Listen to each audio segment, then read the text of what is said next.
She wasn't supposed to be here. Not qualified. The words echoed through the hangar like ice-cold daggers, followed by the cruel laughter of her male colleagues. Their footsteps retreated into the distance, leaving behind only the bitter taste of rejection and the crushing weight of doubt.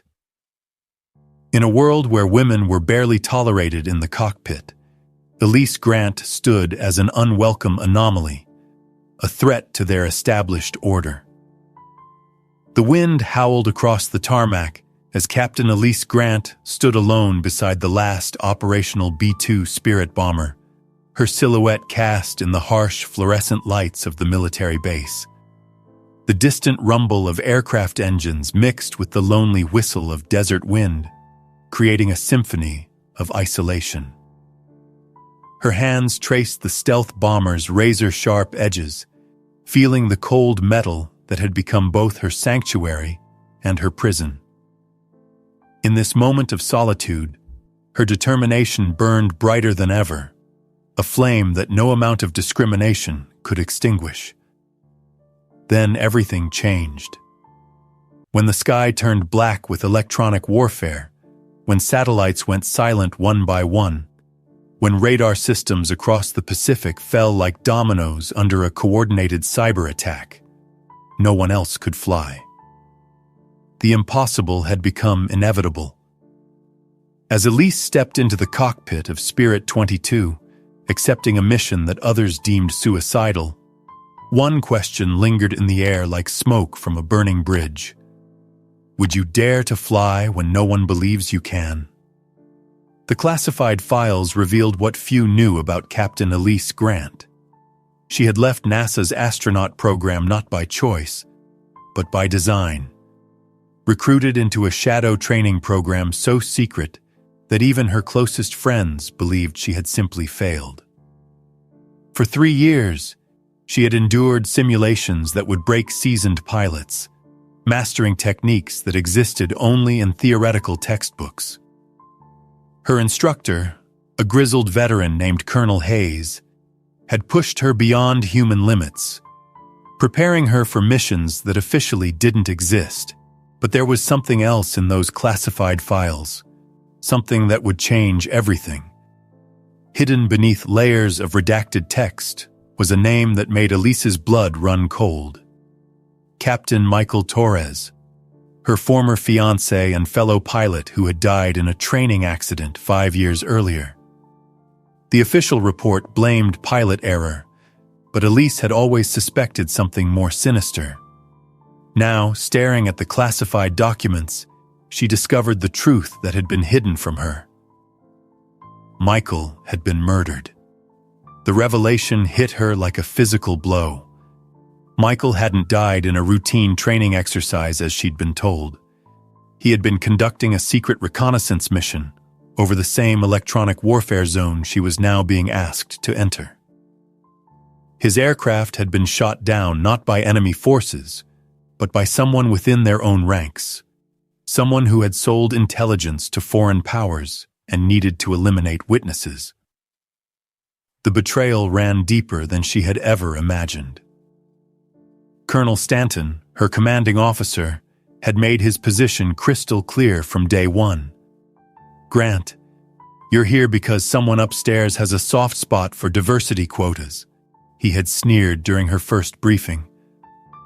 "But when the real missions come, when lives are on the line, we need pilots we can trust, not experiments." His words cut deep, but now they carried a different meaning. As Elise studied his personnel file in the classified database, she discovered connections that painted a terrifying picture. Stanton had been Michael's commanding officer during that fatal mission. The crisis began subtly, but Elise now understood it was orchestrated. First, 1B2 developed mysterious hydraulic failures during routine maintenance. Failures that perfectly matched the sabotage techniques described in counterintelligence reports. Then another experienced complete avionics shutdown mid-flight, forcing an emergency landing that nearly ended in disaster. The pattern was too precise to be coincidental. someone was systematically grounding the fleet, creating a crisis that would require desperate measures. Within weeks, half the fleet was grounded with inexplicable technical malfunctions.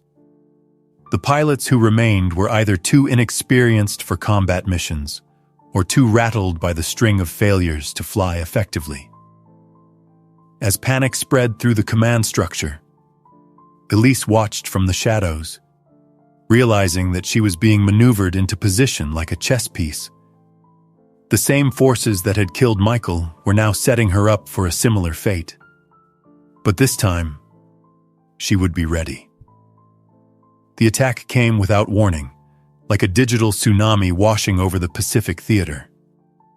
Radar installations from Guam to Hawaii went dark simultaneously, their screens flickering to black as sophisticated malware infiltrated military networks. Satellite communications satellites tumbled silent in their orbits, their transponders hijacked by an unknown enemy. Within hours, the entire Western Pacific had become a technological dead zone, leaving American forces blind and vulnerable. The first B-2 to encounter the electronic warfare zone simply vanished. Spirit 15, piloted by Major Richardson, one of Stanton's golden boys, had been conducting a routine reconnaissance mission over the South China Sea when all contact ceased. But Elise had hacked into the classified communications logs and discovered something that chilled her to the bone. Richardson's final transmission hadn't been about radar signatures. It had been a desperate plea for help as his own wingman opened fire on him. The conspiracy was larger than she had imagined. Foreign agents had infiltrated the highest levels of command, systematically eliminating pilots who might discover their operations. Michael had been the first to die, but he wouldn't be the last. As Elise pieced together the evidence, she realized that her mission wasn't just about reconnaissance. It was about walking into the same trap that had killed the man she loved. In the depths of the Pentagon's most secure briefing rooms, General Patricia Keene studied satellite imagery that defied explanation. The photos showed what appeared to be empty ocean, but thermal readings suggested massive installations hidden beneath sophisticated camouflage. Intelligence reports spoke of a new generation of electronic warfare technology, something that could render America's most advanced stealth aircraft as visible as crop dusters. But what General Keene didn't know was that someone in her inner circle was feeding information directly to the enemy. Agent Sarah Chen from the Department of Defense's Intelligence Division had arrived with credentials that checked out perfectly.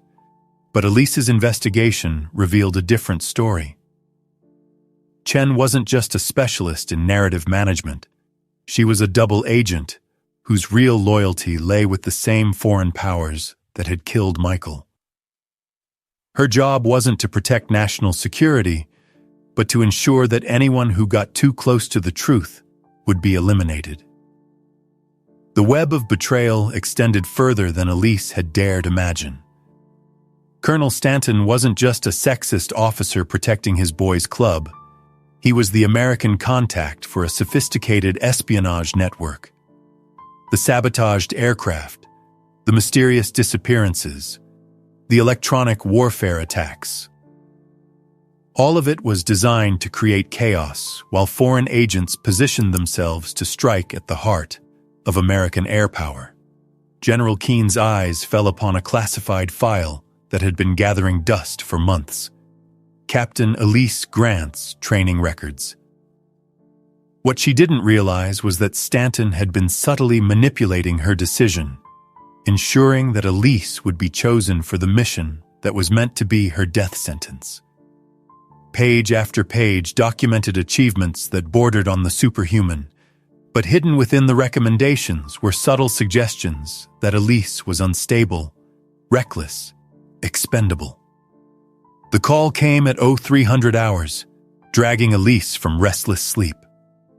Captain Grant, report to Briefing Room 7 immediately. Come alone.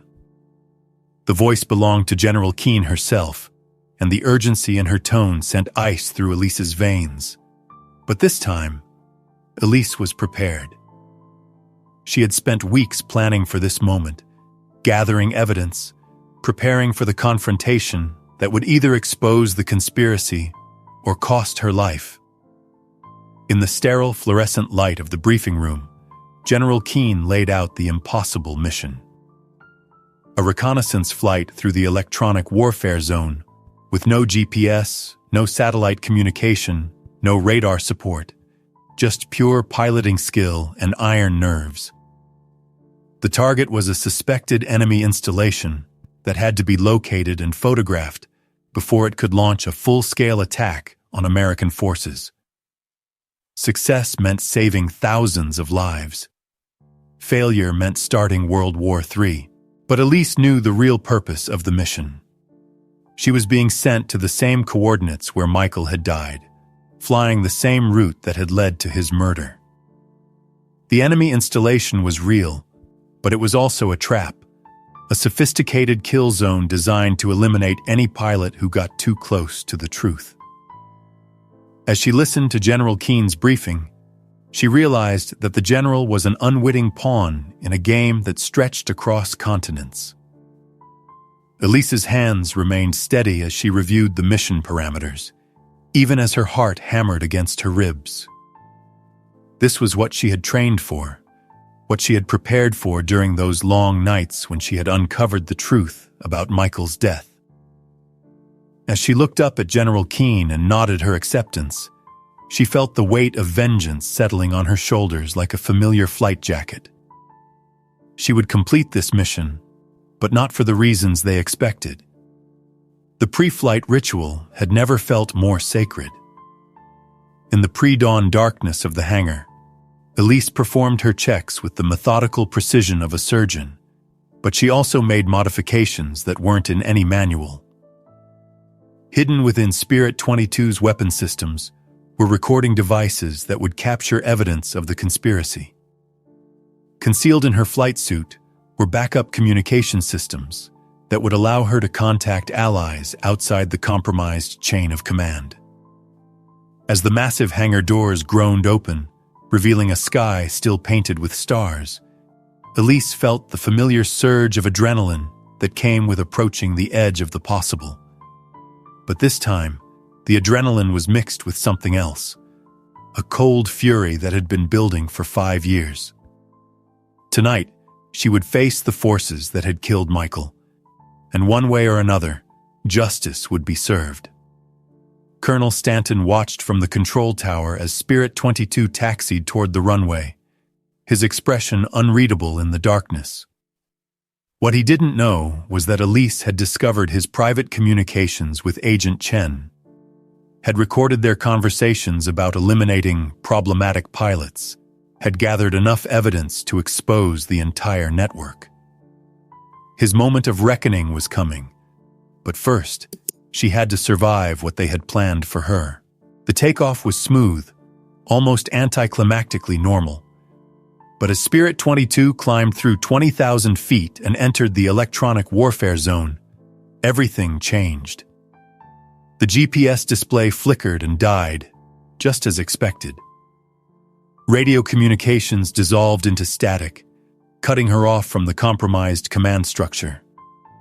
The sophisticated navigation systems that modern pilots depended on became as useful as paperweights. But unlike Michael 5 years earlier, Elise was ready for this moment. The enemy found her exactly where she expected them to be. They appeared on her visual scope like ghosts materializing from the ether, aircraft with configurations she had studied in classified intelligence reports, moving with the precision of pilots who knew exactly where she would be. Her threat warning systems screamed briefly before falling silent, victims of the same electronic warfare that had blinded the Pacific Fleet. But as the first missile streaked past her cockpit, Elise smiled grimly. The trap had been sprung, but she wasn't the prey they thought she was.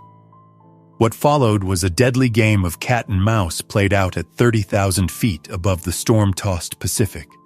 But this time, the mouse had claws. Elise pushed the B-2 beyond its design limits, using every trick she had learned in her secret training program.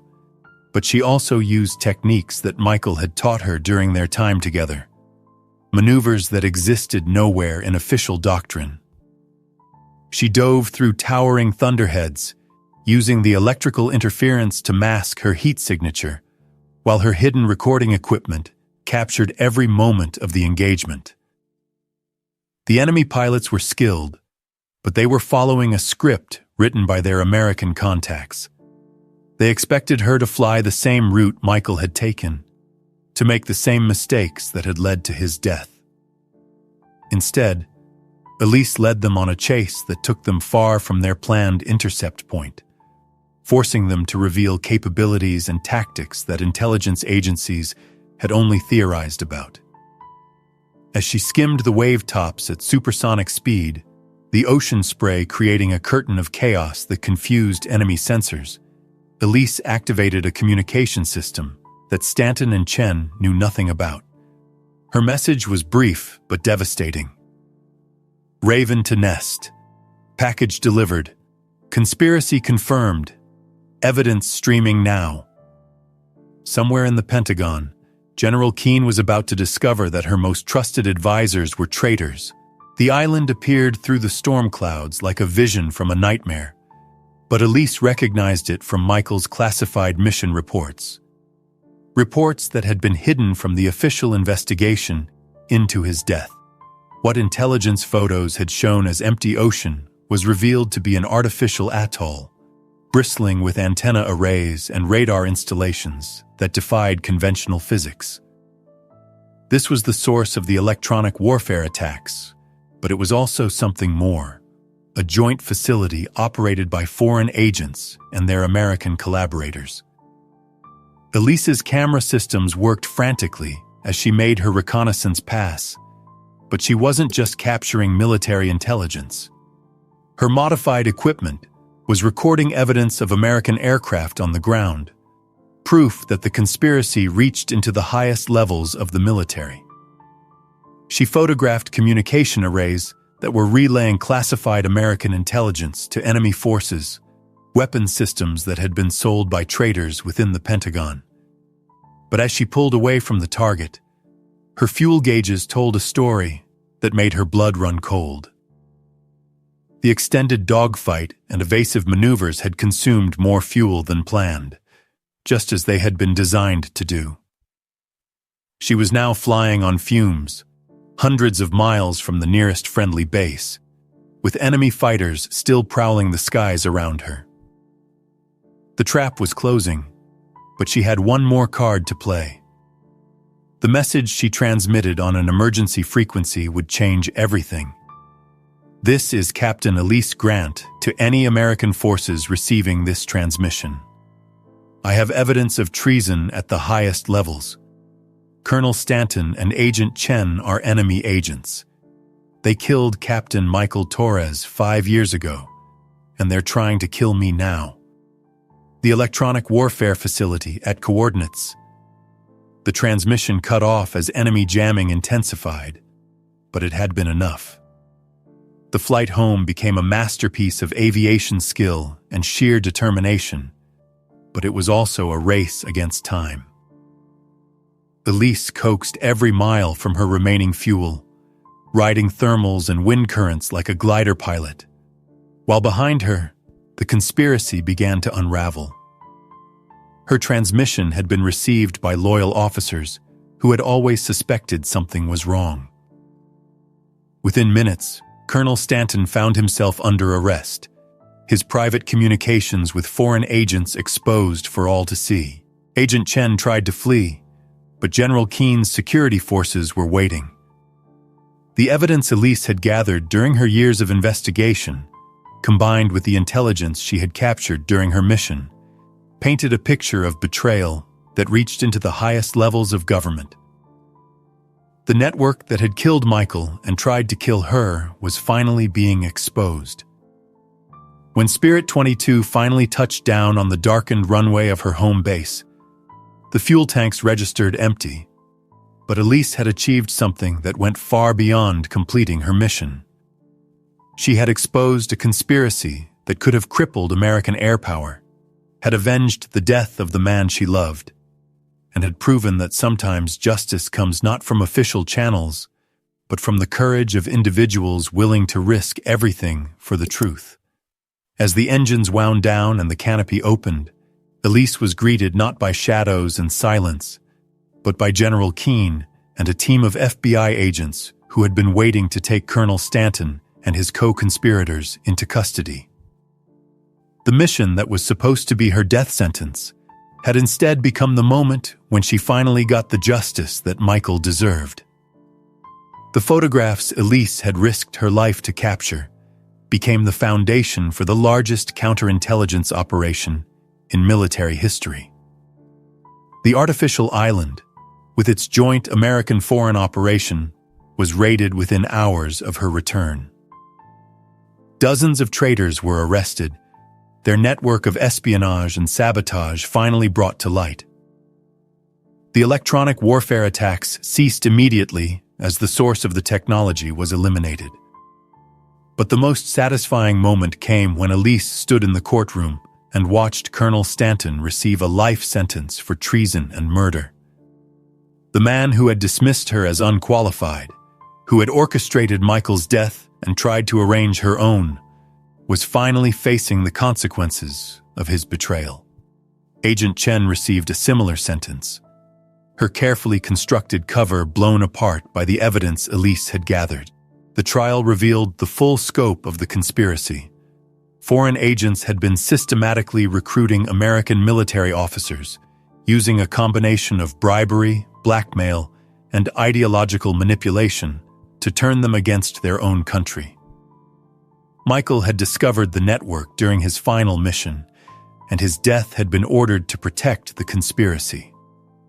Elise's mission had been designed as a similar elimination, but her years of preparation and her thirst for justice had turned the trap against the trappers.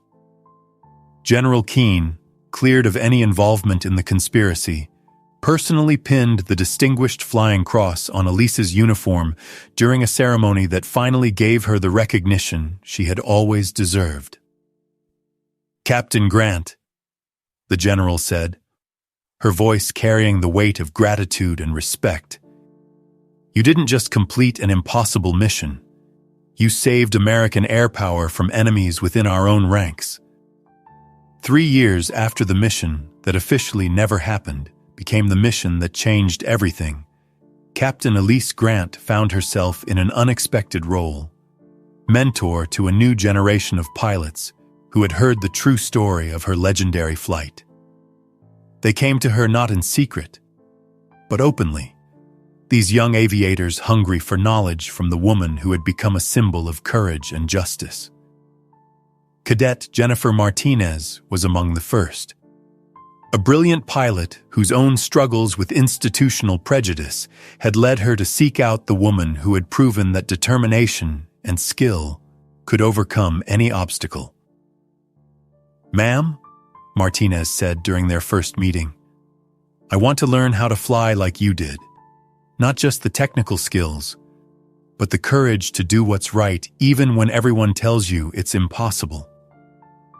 The training sessions were no longer conducted in secret, but in official classrooms with full military support. Elise shared techniques that had once existed nowhere in official doctrine, but were now being incorporated into advanced pilot training programs. Her methods: how to navigate by dead reckoning when all electronics failed, how to read wind patterns from cockpit vibrations, how to fly by instinct when rational thought became a liability, were now standard curriculum for elite pilots.